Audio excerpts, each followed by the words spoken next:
welcome back to the Real Estate Reserve podcast. Jason Balen from Hard Money Bankers, co-host Ian Horowitz, Equity Warehouse, and back in studio, Dave DeMink from Storage Ace. Looking forward to another conversation with Dave. If you didn't tune in a few weeks ago, definitely check out that episode. A lot of fire. That whole episode was great. We talked about some really awesome stuff about Dave, leaving a very high level corporate sales manager job into buying his first storage facility. Then eventually, starting Storage Ace, where he used all his past experiences to train other, storage investors. So that was a great episode. Definitely check that out. Dave, thanks again for hopping back on with us. Why don't we just start with just a quick background about yourself, as well as you can just dive into maybe a deal that changed your life. Could have been a good deal, could have been a bad deal, but a deal that really changed your life. Well, I appreciate the opportunity to jump back on with you guys. Had a lot of fun last time. Dave DeMink, former corporate America, 23 years in sales leadership, with some very name brand high growth companies that I think a lot of people are familiar with. Check out my LinkedIn profile if you have any interest in knowing about those.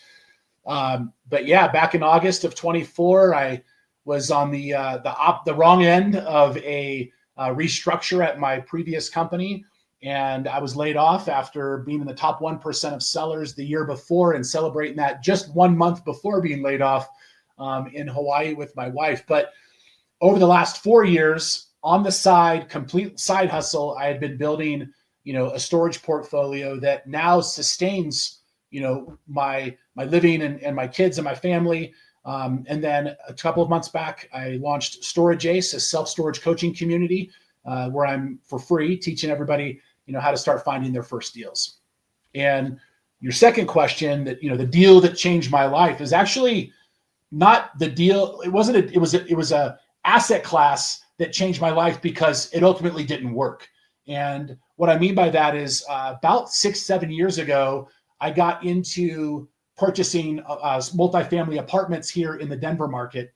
And while we made okay money on the equity side, it was really the cash flow that I was chasing, because at that time I had a 10-year plan. I wanted to not only leave corporate America and retire when my youngest was off to college and kind of like we had an empty nest situation. But I wanted that monthly cash flow. I wanted to continue to build that. And what I kept finding in my multifamily deals was that they're just seeing, maybe I was on the bad end of the conversations, or it was just luck, but I kept finding like that one scenario every year that would just beat up my cash flow. And all of a sudden I'm into like low single digit returns for the year. And that wasn't helping me reach my goal. Small example, somebody would move out after living in the apartment for 12 years. And we essentially have to replace everything, the carpet, the paint, the doors, the cabinets, like everything's beat up and old and crusty.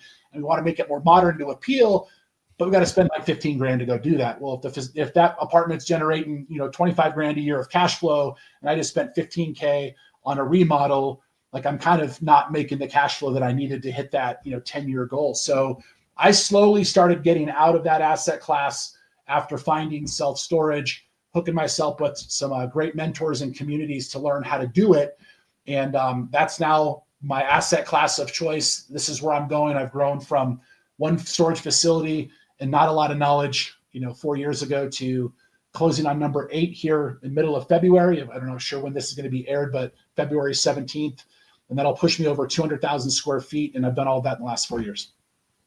Nice. Yeah, that's awesome. I mean, it's been fun to watch your growth, and it's funny to say, hey, hitting that pivot and going on it real quick. I think it'll be good for people so, they can see how it changed your life on that pivot, from multifamily to storage. Was there ever a contemplation to say real estate's not for me, or you're like, I still want to do real estate, I just need to find the thing that fits me the best? What was that? Yeah, I like a lot of people read Rich Dad, Poor Dad, was part of Bigger Pockets, listening to I had made the decision that I'm going to be in the real estate business and in that game in some way, shape, or form.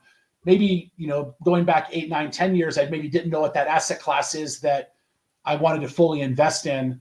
I happened into multifamily, skipped the whole single family scene, went to multifamily primarily because one of my sales managers at a company that I was running the sales team, his brother-in-law and their family, they were very prolific in multifamily. I'm like, well, if that family can do that sort of business there, I want to be part of that. And again, we did great deals. I just didn't find the cash flow that was there. I I knew for a fact that this was the long game for sure.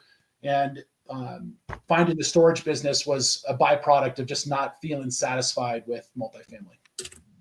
Yeah, no, I think a lot of people will resonate with that, and I think too many people give up too quick. It's always about money. It's always about cash. It's never about how do I find the right asset class that fits me. Actually, it was funny. Jason and I were talking this morning about a coaching client that he had. That he said, "Hey, man, like I appreciated the coaching.